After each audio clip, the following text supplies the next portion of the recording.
Epic Eurotrip 8 started with a drive from beautiful Indianapolis down to beautiful Cincinnati, 2.5 hours away to the vet Jack Vaughn's house.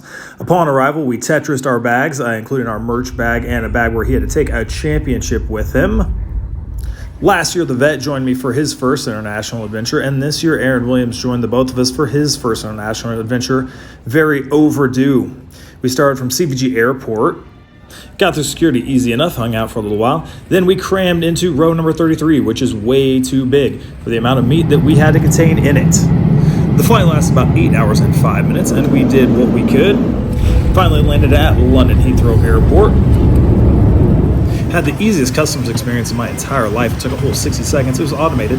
Unfortunately, no stamp. Then we tried to figure out what we were going to do for the rest of the day. So I pulled up my handy dandy map and plotted us out what seemed to be the best course of action.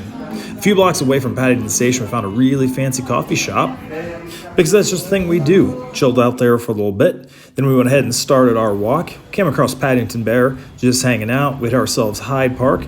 We hit ourselves Green Park, which, if you're wondering why it's called that, it's because it's very, very green.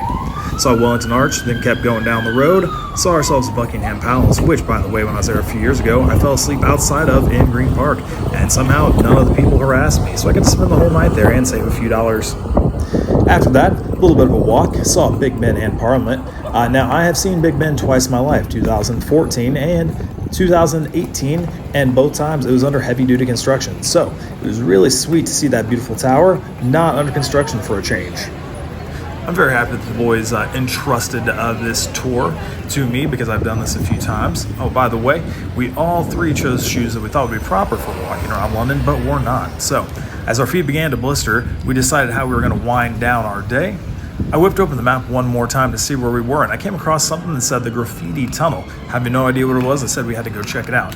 Ended up being probably the most awesome thing we saw all day. In fact, we even saw a graffiti artist making a work of art for the wall. We chose Nando's to grab some food because I've heard people talk about it for years, and you know what? Yep, lives up to the hype. We had some of the most frustrating train issues I've ever had in my entire life, just trying to get to Luton.